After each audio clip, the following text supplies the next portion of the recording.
کتاب کا مطالعہ کرنے کا سب سے بہترین طریقہ کیا ہے؟ سب سے بہترین تو طے نہیں کیا جا سکتا کہ واقعی سب سے بہترین کیا ہے، البتہ ہر انسان کی نوعیت کے اعتبار سے کچھ چیزیں اس میں بدل سکتی ہیں، لیکن عام طور سے اپنا اپنا تجربہ ہر ایک کا الگ ہوتا ہے، تو علماء سے ان سے تجربہ لینا چاہیے کہ واقعی ان کے مطالعے کا طریقہ کیا ہے، اور ہر عالم کے پاس، ہر پڑھنے والے کے پاس کچھ نہ کچھ ایسی چیز انسان کو ملے گی جس سے بہت فائدہ ہوگا۔ البتہ کتاب پڑھنے والے کو سب سے پہلے چاہیے کہ وہ کتاب کا انتخاب صحیح کرے، ایسی کتابیں پڑھے جو اہل حق کی، اہل سنت کی ہے، ایسی کتابیں نہ پڑھے جو گمراہوں کی ہیں، اہل باطل کی ہیں، اور جس میں بدعات اور شرکیات ہوں، تو سب سے پہلی خرافات ہوں، اس میں انحرافات ہوں، ایسی کتابیں نہیں پڑھنا چاہیے۔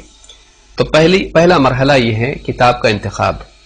کتاب کا انتخاب کرنے میں انسان کو علماء کی رہبری لینا چاہیے، ایسا نہ ہو کہ آدمی اپنے دل سے کچھ بھی پڑھے، بلکہ وہ مؤلف کے بارے میں، کتاب لکھنے والے کے بارے میں اور کتاب کے بارے میں علماء سے پوچھ لے کہ فلاں کی کتاب یا آدمی معتبر ہے یا نہیں۔ اگر وہ معتبر نہ ہو تو کتاب نہ پڑھے، اور اگر عالم معتبر ہے تو ایسی ہی کتابیں پڑھے۔ یہ پہلا مرحلہ ہے۔ دوسری چیز یہ کہ کتاب پڑھنے میں ایسا نہ کرے کہ وہ ایک ہی موضوع سے متعلق کتابیں پڑھتا چلا جائے اور دین کے دوسرے شعبے ادھورے رہ جائیں، وہ الاہم فالمہم کے اصول کو اپنائیں۔ مثلا ایک انسان عقیدہ کے بارے میں کچھ بھی پڑھتا نہیں ہے، اور ایسا انسان اسماء و رجال کی کتابیں پڑھنا شروع کر دے، تو یہ مناسب طریقہ نہیں ہے۔ انسان کو چاہیے کہ جس چیز کا وہ پہلے مکلف ہے اس علم سے ابتدا کرے، وہ عقیدے سے شروعات کرے، اس لیے کہ سب سے پہلے اسلام میں آدمی داخل ہوتا ہے تو کلمے کے ذریعے داخل ہوتا ہے۔ اگر یہی صحیح نہ ہو تو باقی چیزیں سیکھ کے انسان کا فائدہ نہیں ہے۔ ایک انسان جس کا عقیدہ خراب ہو، اس کے عقیدے میں شرک ہو، چاہے وہ عبادات کتنی اچھی طریقے سے کرے، چاہے وہ اخلاق کتنی اچھے بنا لے، لیکن اس کا عقیدہ غلط ہونے کی وجہ سے اس کی تمام عبادات اور اس کے اخلاق مردود ہوں گے۔ لہٰذا اپنی ذاتی اصلاح کرنے کے لیے انسان کو چاہیے کہ سب سے پہلے اپنے عقیدے کی اصلاح کرے۔ تو وہ کتابوں میں مثلا عناوین ہے، جیسے عقیدہ ہے، تفسیر ہے، اسی طرح سے حدیث ہے، پھر فقہی احکام ہے، یا اسی طرح سے ترغیب و ترہیب یعنی تزکیہ نفس کی تعلق سے کتابیں، اخلاقیات ہیں، ترغیب و ترہیب ہے، نیکیوں کی فضیلت وغیرہ، سیرت ہے اس میں۔ اسی طرح سے آگے کے مرحلے میں اصول ہیں، اصول حدیث، اصول فقہ، اصول تفسیر، یا اسی طرح سے اور زیادہ جرح و تعدیل کا علم ہے، یا اسی طرح سے اور آگے اس سے آدمی جیسا جیسا اس کی صلاحیت بڑھتی چلی جائے گی وہ دوسرے علوم حاصل کرے گا۔ اسی طرح سے کتاب بعض اوقات کسی خاص عنوان کے تحت ہوتی ہیں، کسی ایک مسئلے پر بحث ہوتی ہے، مثلا وتر کی نماز کیسے پڑھی جائے اس سے متعلق سارے احکام، استخارہ کیسے اس کے متعلق سارے احکام، اور کبھی اہل باطل پر ردود ہوتے ہیں، کسی ایک مسئلے پر اگر عوام میں گمراہی ہے تو اس کے بارے میں وضاحت ہوتی ہے، چاہے وہ خرافات عقیدے کی ہوں، چاہے وہ عبادات میں ہوں، چاہے وہ لوگوں کے معاملات میں ہوں، کسی ایک عنوان پر جیسے چوری ہے، جھوٹ ہے، غیبت ہے، یا اور بھی بہت ساری برائیاں ہیں، ان کے تعلق سے مختلف کتابیں، چھوٹے چھوٹے کتیبات ہوتے ہیں۔ تو انسان کو چاہیے کہ ایسا راستہ اختیار کرے کہ دین کے جتنے شعبے اس سے متعلق ہیں ان شعبوں سے متعلق علم حاصل کرے۔ اللہ کے نبی صلی اللہ علیہ وسلم نے فرمایا طلب العلم فریضۃ علی کل مسلم، علم حاصل کرنا، علم کی طلب ہر مسلمان پر فرض ہے۔ جو انسان جس چیز کا مکلف ہے اس کا علم اس پر فرض ہے۔ مثلا ایک آدمی ہے، اس کے اوپر عقیدہ ہر مسلمان پر فرض ہے، عقیدے کا سیکھنا ہر مسلمان پر بلکہ ہر انسان پر فرض ہے۔ نماز کا سیکھنا ہر مسلمان پر فرض ہے، اور نماز کے جتنے بھی شرائط ہیں اور جو متمات اس کے ہیں، جو اس کو یعنی نماز کے بعد کے اذکار اور ساری چیزیں، ان کا سیکھنا بھی ضروری ہے۔ وضو کے احکام ہیں، طہارت کے احکام ہیں، تو یہ ساری چیزیں، خواتین ہیں مثلا ان کے لیے حیض کے احکام ہیں، نفاس کے احکام ہیں، تو یہ ساری چیزیں، جنابت کے مسائل ہیں، یہ سب سیکھنا ضروری ہے۔ ورنہ آدمی پاک ہی نہ اور باقی ساری چیزیں پڑھ رہا ہے لیکن وہ حدث سے پاک ہی نہیں ہوتا اس لیے کہ اس کو معلوم نہیں، تو بہت بڑی غلطی ہے۔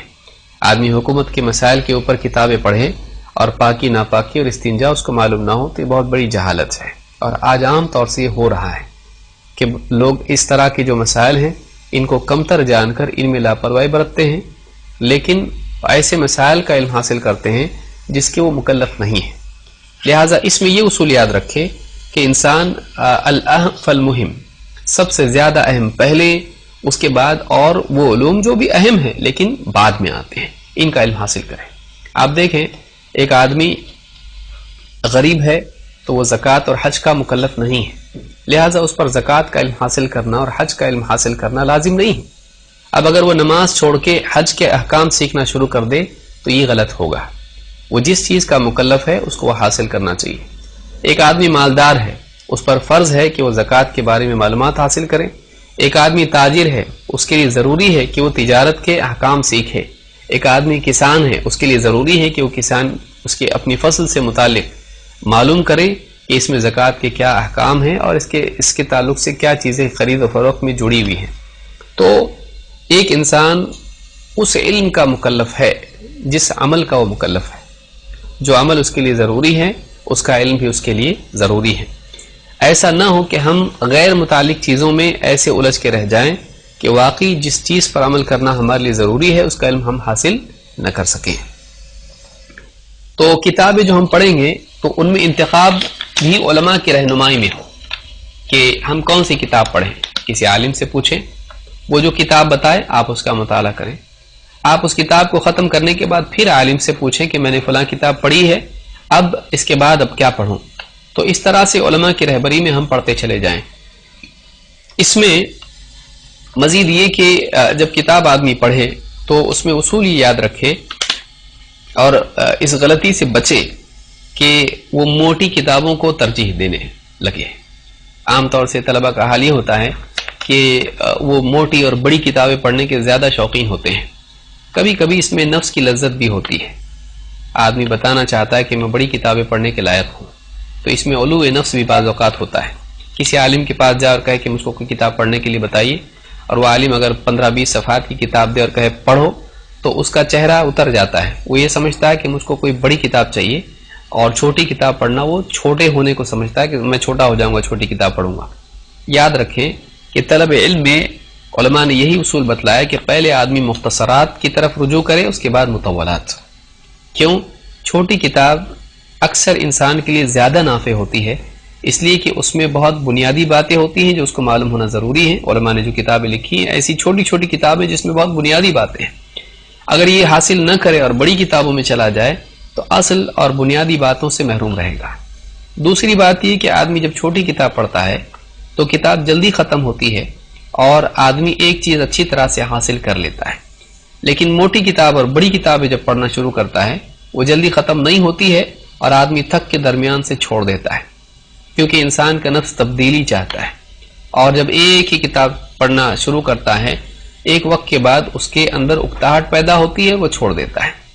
تو آدمی پہلے ضروری علم حاصل کرے، چھوٹی چھوٹی کتابیں ہر عنوان پر پڑھ لیں. جیسے وضو عقیدہ ہے، توحید کیا ہے، اسی طرح سے ارکان ایمان کیا ہیں، اسی طرح سے طہارت کے مسائل، وضو کیسے کریں، یا جنابت وغیرہ کے احکام سے متعلق غسل وغیرہ کے احکام ہیں، یا نماز کی شروط کیا ہیں، اسی طرح سے نماز کا طریقہ کیا ہے.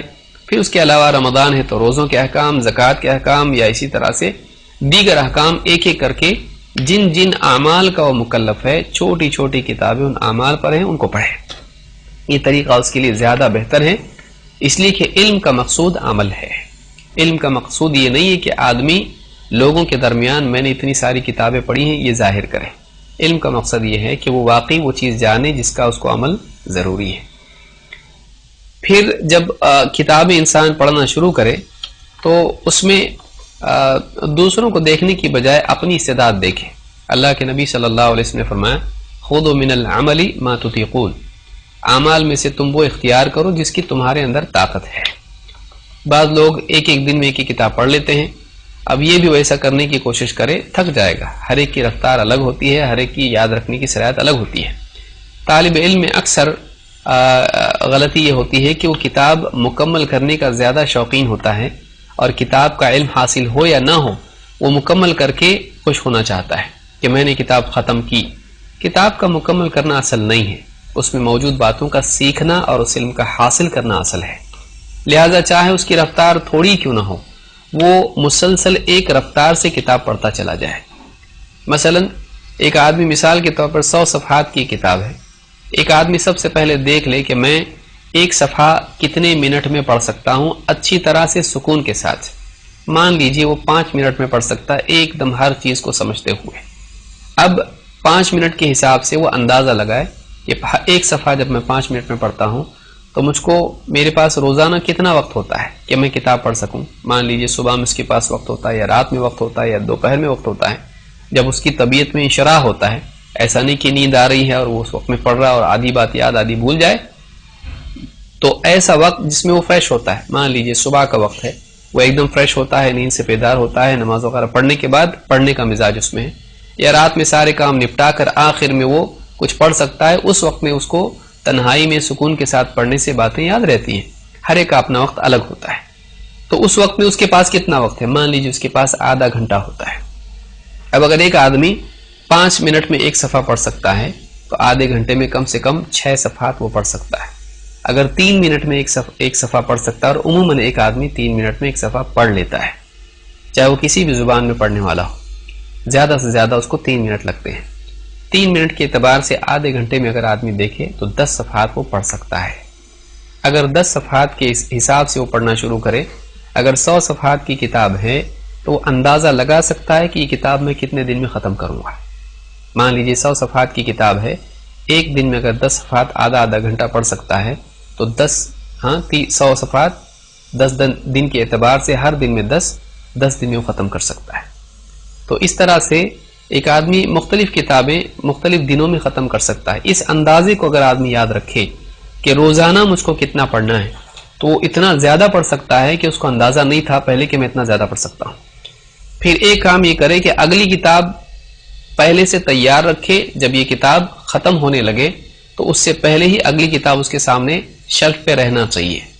ایک کتاب ختم کرنے سے پہلے دوسری کتاب وہ لا کر رکھ دیں تاکہ درمیان میں اس کے پھر چھوٹنے کی وجہ سے کام چھوٹ نہ جائے. بعض اوقات ہوتا ہے کہ کتاب پڑھ لی، اب دوسری کتاب کون سی پڑھوں سوچنے میں ہی 1 مہینہ نکل گیا. ایسا نہیں ہونا چاہیے.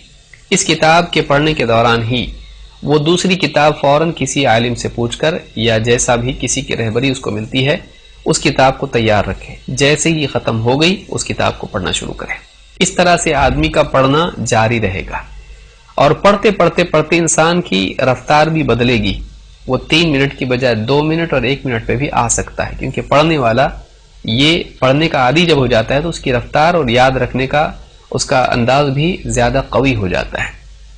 اس طرح سے کتابوں کا مطالعہ کریں. کتاب پڑھتے وقت میں اگر دوسرے کی کتاب نہیں ہے، اپنی کتاب ہے خریدی ہوئی یا لائبریری کی نہیں ہے، تو اس کتاب میں وہ نشانات بھی لگا سکتا ہے. جیسے مثلا کوئی اہم جملہ اس میں آ گیا، کوئی حدیث ہے اس کے اندر، کوئی آیت ہے، اس کی تفسیر میں ایک خاص جملے میں مختصر الفاظ میں کسی مؤلف نے اس کو سمجھایا ہے. مفید جملے جو علماء کے ہوتے ہیں یا خاص دلائل ہوتے ہیں جو دوسری کتابوں میں شاید مشکل سے ملیں، تو ان چیزوں کو مارک کرتا چلا جائے، مارکر کے ذریعے سے، قلم کے ذریعے سے، اور بہتر ہے کہ پینسل کے ذریعے سے کرے تاکہ اس کو اگر غلطی سے زیادہ مارک کر لیا یا لکیر ٹیڑھی چلی گئی تو اس طرح سے اس کو پھر سے مٹا کے وہ صحیح کر سکتا ہے. تو اس طرح سے کتابوں کے اوپر وہ مارک کرے جو مہم یا اہم جملے ہوتے ہیں، ان کو دلائل ہوتے ہیں، اور ممکن ہو تو سائیڈ میں اس کے لیے حاشیے میں لکھ بھی دے کہ یہ کس سے متعلق، مثلا توحید سے متعلق ہے، فقہ سے متعلق ہے، یا کسی اور اصول سے متعلق ہے، علم حدیث سے متعلق ہے، تو اس کو حاشیے میں کتاب کے سائیڈ میں لکھ لے تاکہ ڈھونڈتے وقت میں اس کو وہ آسانی سے مل جائے. اس سے اور زیادہ آگے بہتر چیز یہ ہے اس کے ساتھ ساتھ کہ ایک انسان ایک اپنی بیاض بنائے، ایک نوٹ بک اپنی بنائے، اور اس کے اندر صفحے کے 2 حصے کم سے کم کرے. دائیں طرف اگر اردو یا عربی میں لکھ رہا ہے تو جو دائیں طرف ہے رائٹ میں اس کا چھوٹا حاشیہ ہو، اور بائیں طرف جو ہے یہ بڑا حاشیہ اس کا ہو، یعنی دوسرا حصہ بڑا ہو. اب دائیں طرف جو مان لیجئے کوئی حدیث اس کو ملی کہ الا ان فی الجسد مضغہ اذا صلح الجسد کلہ. اب یہ حدیث اس کو کسی عالم کا کلام اس پر مل گیا کہ انسان کے بدن میں دل کا مقام بادشاہ کی طرح ہے، دل صحیح ہو جائے تو بادشاہ کی حکومت سارے جسم پر ہوتی ہے، اس کا جسم بھی صحیح چلے گا. اعضاء انسان کے قلب کے تابع ہوتے ہیں، اور کوئی حکمت کی بات اس میں اس کو مل گئی. اب اس کو وہاں پر وہ کتاب میں تو انڈر لائن اس نے کر لیا، لیکن ساری کتابیں گھر میں ہیں اور ان سب میں ڈھونڈنا اس کے لیے مشکل ہے، لہٰذا ایک نوٹ بک کے اندر وہ اس کو لکھے تزکیہ، اور تزکیہ کے تعلق سے یہ بات ہے، اس کو یہ شعور ہونا چاہیے کہ یہ نقطہ کس خانے میں جاتا ہے، اور وہ اپنے خانے بنا سکتا ہے، جیسے عقیدہ،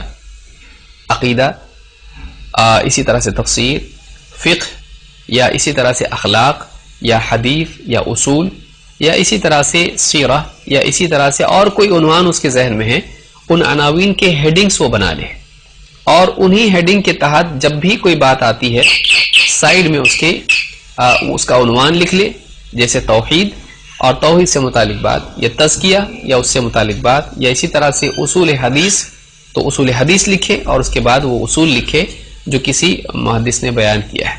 تو اس طرح سے جو اہم چیزیں، یوں بھی نہ کرے کہ سارا پوری کتاب اس میں بھرنا شروع کر دے، واقعی جو بہت ہی اہم چیزیں ہیں، جو مختصر الفاظ میں بڑی بات اس کے لیے ہو، یا پھر ایک بڑی لمبی عبارت ہے لیکن اس کے اندر بہت اہم بات ہے، اس عبارت کے تعلق سے وہ کوئی جملہ اپنی طرف سے بیاض میں لکھے اور سائیڈ میں اس کا عنوان درج کرے۔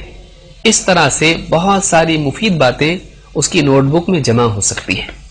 بعد میں جب کئی سالوں کے بعد وہ اس نوٹ بک کو دیکھے گا، اور ایسی کئی نوٹ بک بعض اوقات بن سکتی ہیں، تو اس کو احساس ہوگا کہ اتنے سالوں کا مطالعہ اس کے ایک نوٹ بک میں جمع ہو گیا ہے، اور بعد میں کئی سالوں کے بعد ڈھونڈنا انسان کے لیے بہت مشکل ہو جاتا ہے۔ تو اس وقت میں اس طرح کی جو آدمی کی نوٹ بکس ہوتی ہیں وہ اس کے کام آتی ہیں۔ علم کو محفوظ رکھنا یہ بھی ایک بہت بڑی خیر ہے۔ اللہ کے نبی صلی اللہ علیہ وسلم نے فرمایا، قید العلم بالکتاب، علم کو لکھ کر قید کر لو۔ تو اس حدیث سے بات معلوم ہوتی ہے کہ علم کو لکھ کے جمع کرنا چاہیے۔ اسی طرح سے مثلا علماء کے دروس وہ سن رہا ہے، اس میں بھی کوئی بات اگر بہت اہم عالم سے سنی ہے، یا وہ نقاط بیان کریں فلاں چیز میں 4 باتیں سیکھنے کی ہیں، یا اس طرح کی جو بھی ہیں، تو جب آڈیو سن رہا ہے اس وقت میں بھی وہ اس طرح کی مفید باتیں لکھ سکتا ہے۔ بعض اوقات علماء مختلف کتابوں سے استفادہ کرتے ہیں اور اس کے بعد کوئی بات لوگوں کے سامنے رکھتے ہیں، تو ایسے وقت میں وہ اس کے بس میں نہیں ہے کہ وہ ان ساری کتابوں سے مراجعات کرے، لیکن اس عالم کے خطاب سے وہ استفادہ کر سکتا ہے، تو وہاں پہ وہ لکھ سکتا ہے کہ ماخوذ من کذا و کذا، یہ فلاں درس سے، فلاں خطاب فلاں شیخ کے اس سے ماخوذ ہے۔